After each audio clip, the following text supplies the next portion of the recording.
Okay, you might not be able to hear me very well, but I just wanted to show you the best generator I've ever owned. Use this one.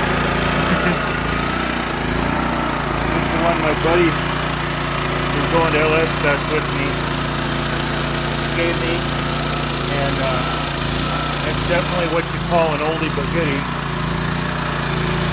I forget how many. It's a 650.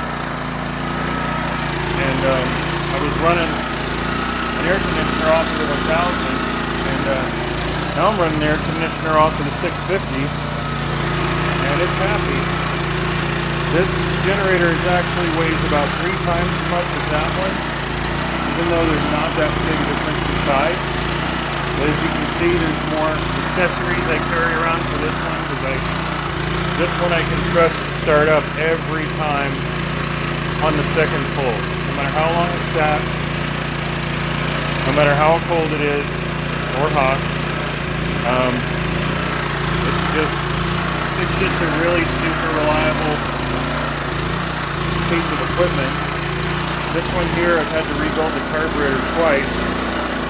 Not the generator's fault because it got fuel left in it, but it's just not as robust. This one here will do a little bit of searching for the right RPM, and it doesn't have, I don't think it has an inverter in it, I'm not sure, but it also doesn't have an eco setting where it'll run at a lower RPM when you take a load off of it, but it's just that much more reliable. Who knows how many hours are on it, but I really like the newer one because it's a lot lighter. It's a lot slimmer, it's smoother. I haven't hit my shin with it today yet, where this one, I keep forgetting how heavy it is, and ouch, man, I tell you, it's a little powerhouse, but it sure does pack a punch too, because it hit me in the shin pretty good when I went to pick it up. It's running a 5,000 BTU air conditioner, which is what we're going to use at LS Fest in the back of the Super Excursion. We're going to be camping out in the camper shell or the back of his F350 Super Duty, and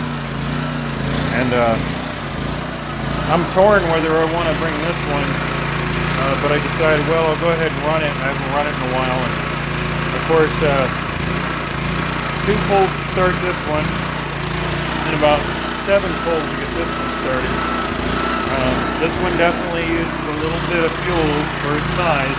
They probably get about the same fuel economy per gallon, which I don't even know if they hold a gallon, but, and you can smell the fumes a little bit more because it's not as efficient. And, you know, the cardboard probably wouldn't be happy about me running it here in California, but it's got everything in it that it had from the factory.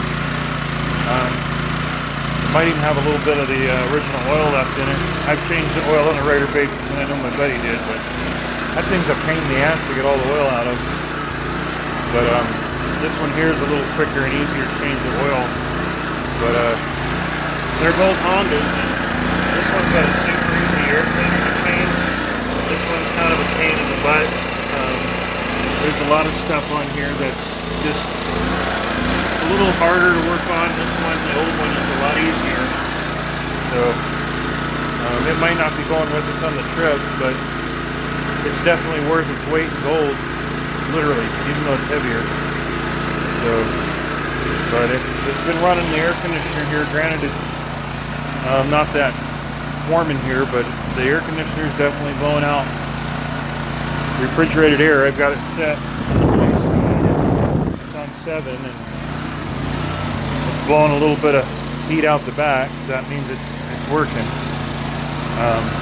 But yeah, I got a brand new air conditioner for the trip. This is going to go in Sandy later, which is why I went ahead and made the investment. It wasn't that much, but it's going to go in Sandy, the Schoolie 66 passenger GMC Wayne bus. It's probably going to end up with 2 of these air conditioners and a bigger generator, of course, than this, because I'm going to be running a refrigerator 2 air conditioners, an actual house refrigerator inside, not to mention charging batteries and stuff, which is cool because this one has an inverter. Actually, you know what, I do remember, they both have inverters. This one has a battery charger, this one has like an inverter, which actually makes it a better overall unit for electronics. But I'm going to be running a 5500 watt generator that's going to run 2 of these air conditioners and all the house appliances that are in one side, but yeah, so just running Old Faithful, and I guess I'll go out and I don't know if I got enough light out here for. We got the cars ready. Got to give this one a wipe down because got some water running off from when I went and washed it, but did a lot of the touch-up paint and fixed a lot of the screwed up paint on this side, so it looks a lot better than it did before we went. And tomorrow I'm gonna get a wrap put on the roof, a laminated vinyl wrap, because I didn't feel like painting it because of the holes in the roof. And so it'll got a pretty good stance on her with the actual larger diameter Police Interceptor tires on the back, and then I've got the super high performance Goodyears on the front. So we got Goodyears on the front and Goodyear RSAs on the back, and then I'm gonna take Roxanne for a scrub and a wash, getting all the systems charged up inside, changed, rotated the tires, checked all the fluids, and I pulled the push bar off of the Bob car because that's the one that needs to go on to that's actually on the party car now. So so yeah, the cars are pretty much ready, other than this one needs to be cleaned up a bit and this one needs to be wiped down. But we got the black K9 hood on here, and we got the push bar I wanted on with all the extra lights and stuff. So I'm gonna be leaving for Vegas tomorrow. And thanks for watching. I'm out. Peace.